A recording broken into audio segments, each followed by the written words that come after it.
Whether your business is small, medium, large or extra large, there's a retirement solution for every type of business. oldmutualsuperfund.co.za. Welcome back to our budget analysis. We still have our tax panel here at the desk. Andrew Wellstead from Norton Rose, Rob Stretch from Ernst & Young and Professor Jackie Aronser from Wits University. So just to finish off there, Rob, with the carbon tax issue, you had a point? Yeah, just around the emission taxes on motor cars. One of the problems you've got is that the quality of our grade of our fuel in this country is so low that we can't use those more fuel efficient engines in South Africa. So it's a catch-22 that we're paying this tax, but we're not getting any better grade of fuel to be able to improve on where we are. Yeah. So that raises the issue as to where's this money going and what is it being used to? Is it just going into a big black hole, or is it going to be used for a specific purpose? And that question I asked about exemptions, how important is that, Andrew? Look, while we got more detail, well, I said we got more detail than we thought. There's been a couple of draft papers on carbon tax, and there hasn't been that much progress. We certainly haven't got enough detail about exactly who's going to be exempt, in what circumstances. So my guess is that we're going to get another policy paper, maybe for discussion, to see the real nuts and bolts of the tax. And how well, I can just see the debate developing. Should we exempt Eskom's power stations completely because they've already had 16% every year for 5 years, and the price of electricity has gone up by 1,000% in whatever time. Jackie and the others as well, all of you, Rob and Andrew, I want to ask you, if you were listening to the panel before, Alicia's panel, they were saying we are relieved that there's been no increase in personal tax. In fact, there's been some relief. No increase in corporate tax. If he'd put in a wealth tax, a super rich tax, a windfall tax, wouldn't have been surprised. There doesn't seem to be anything like that. A lot of the other stuff is technical and good intention stuff about retirement savings and so on. So where's this extra revenue going to come from that he said he would need? Well, I wish we could find it, and identify it easily. I think it's not that easy to say, apart from saying that the debt is obviously there, and that is the worrying thing, is our level of debt. And it's not at a worrisome level right now, but I think one has to be careful that we don't see this debt rising and rising and never really coming down over an extended period of time, which could land us in a situation where we do become too highly indebted for our own good. So I think that's a concern. There are also areas, of course, although we didn't see an increase in tax rates on the wealthy, and I think that is a huge relief to all of us, but there have been amendments to tax legislation over the last few years which do result in some of the people at the higher end paying more tax. For example, the medical aid deduction and so on will result in them paying slightly more tax, but that's certainly not going to yield a massive amount to cover the sort of deficit that we're looking at. Yeah, there appears to be no big slice of income that wasn't there before. I think he's taking a fairly conservative view, and he's saying, look, let's not panic, there's no knee-jerk reaction. There's been a lot of talk about increases in tax rates or wealth tax, changes in VAT rates, etc. And he's saying, let's look at this thing over a period of time, a 3, 4, 5 year horizon. So I think with what they're relying on is the growth in the economy picking up and the revenue collections from that.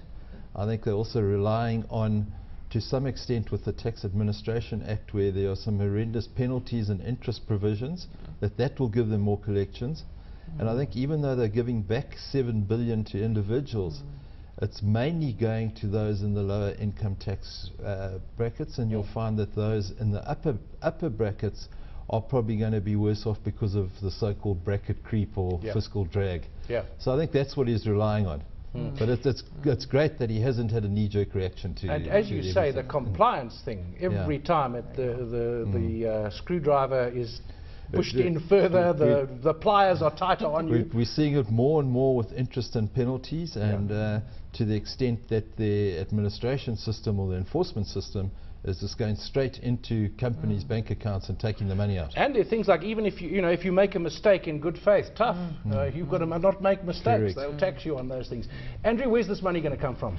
I must say, we obviously you get called upon to make budget predictions. We said there wouldn't be any tax increases, and the reason being we had the luxury of seeing the President's State of the Nation address. And what both the President said and the Minister is that there's going to be a commission appointed to review the tax system, policy and base. Now, it wouldn't be, well, we thought it wouldn't be a prudent idea to have that in mind. You're going to appoint a commission of, I suppose, experts to look at the system, look at policies, look at the tax base, and then introduce what could be sweeping and controversial changes. So that's point one. There is going to be a commission later that's going to re-look at the whole tax system. And they're not going to reduce taxes? They're not going to reduce taxes, certainly not. But the good thing about it, and I think, to be fair, it was always Minister Manuel's approach and it's Minister Gordhan's approach, very measured approach to these things. Very little panic despite what's happening in other ministries within the government. The second thing, though, is the economy is still under pressure. And we've got a small tax base in South Africa. And that is in the back of the legislature's mind, that if you increase tax rates too much, you just squeeze that the tax base that you've got too hard. And that actually retards economic growth. So for those two reasons, I think they did the right thing not increasing taxes, because they're going to look at things going forward, and because of the pressure on the economy. We're trying to get the economy going. We're trying to stimulate growth. Jackie, we forget sometimes that under Trevor Manuel, tax rates were reduced quite substantially in some areas, and that was an incentive for more spending and so on. Are we, if you look at this overall, on the one hand, and there's a whole debate about we're taxed for things which we don't get in terms of service. So if you look at your monthly tax bill, you're probably paying 60% of your salary rather than 40% in terms of education, health, security that you don't get. How, in terms of this context, in the global context, in South Africa now, how good is this in a taxation sense? How well have they done? Well, I think they've done quite well under the circumstances. Of course, the concern is we still have a deficit, but if you compare internationally, most countries in the world right now are running on a deficit. So that in itself, I don't think is a cause for alarm. The balancing is there, and I think the key thing is we're seeing a lot of focus on government spending and corruption and so on, and the promise that action is going to be taken in that area. Because with the budget, it's got to balance at the end of the day, or come as close as possible to balancing. So if you don't have an upside on the revenue, then you've got to cut your expenditure. And I think we need to look very carefully at government spending, and maybe not cut it, but make sure it's really effective. And I think especially in terms of spending on education and things like that, where there is a lot of money allocated, but it's got to be properly spent and managed. Well, the Minister admitted, as he always does, that there are problems in the expenditure. Money is rolled over. I think 47% was the amount of money that is spent at local and provincial level rather than national level. How good is this tax budget? In terms of what they could have done and all the things they have to balance. Yeah, I think it's actually a good budget. I don't think he had any room to maneuver. You know, the economy is shrinking. We've seen all the job losses, etc. So within the confines of what he was dealing with, I think it's a fairly good budget overall. And as I say, he's taking a longer term view than simply a 12-month period. Andrew, I wanted to develop the point you made a moment ago, and maybe there's the calm before the storm here. Says all the right things, tinkering here, tinkering there, good stuff. Mining taxes. I mean, at the moment, and we've been saying in the last couple of weeks that the government's almost been aiming at a target that's moved. It's aiming at the mining industry as it was in the mid-2000s when the boom was on, and the platinum companies in particular making lots of. Now they're not anymore. It's almost like the policy is now catching up. But down the road, miners are going to make more money again. And then there's windfall, super taxes. Sasol had that pressure a few years ago when they made huge profits. And the NHI. Now, there are issues around the implementation, but boy, that's going to cost a lot of money. So in a sense, are we at the calm before the storm? I don't think so. Look, I must say, I hear what Rob says about being quite a good budget. I think it was an excellent budget. I mean, the global economy is still much where it was in recent years. What's changed, though? We've had events like Americana. There's been a lot of pressure on the minister that could have led to a knee-jerk reaction. And we saw lots of predictions, increases in tax rate. It didn't happen because he keeps a calm head. And I think we should view this commission as a very positive thing. It's quite true that our tax laws are fairly old and perhaps outdated.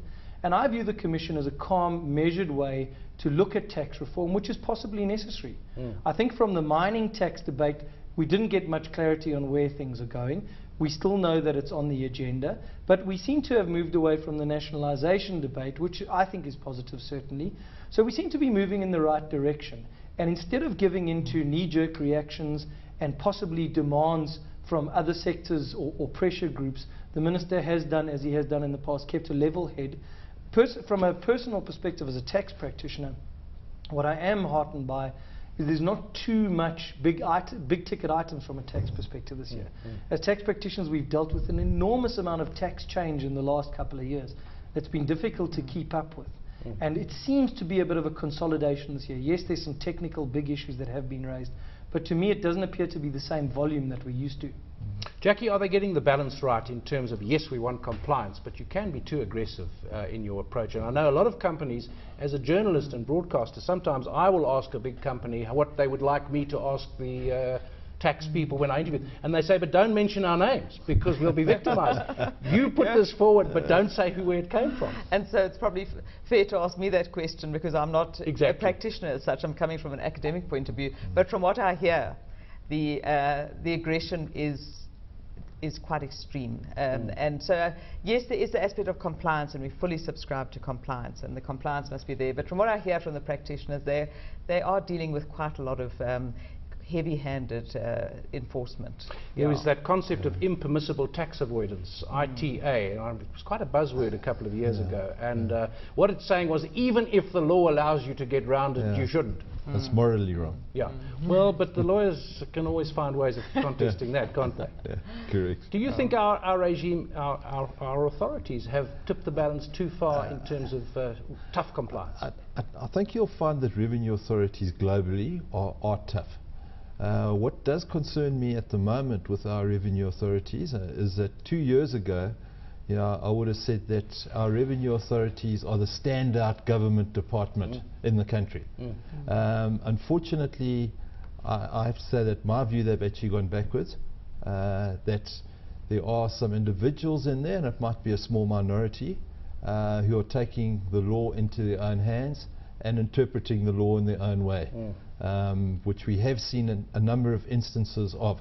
So my appeal would be to the Commissioner is to look at those elements and make sure that your staff are acting within the bounds of the law. One thing we haven't talked about, which has always been something with the newspapers certainly give prominence to, Andrew, is the alcohol and the tobacco increases. Didn't seem to get much attention this time, 5 to 10%. I suppose more than that is excessive. Although hasn't the argument always been that people will smoke, they will drink, so actually it's a good place to raise taxes? Yeah, I think we're used to the so-called sin taxes increase every year. The only surprise would have been if they hadn't increased. So they have gone up in the usual way, and there's no surprise.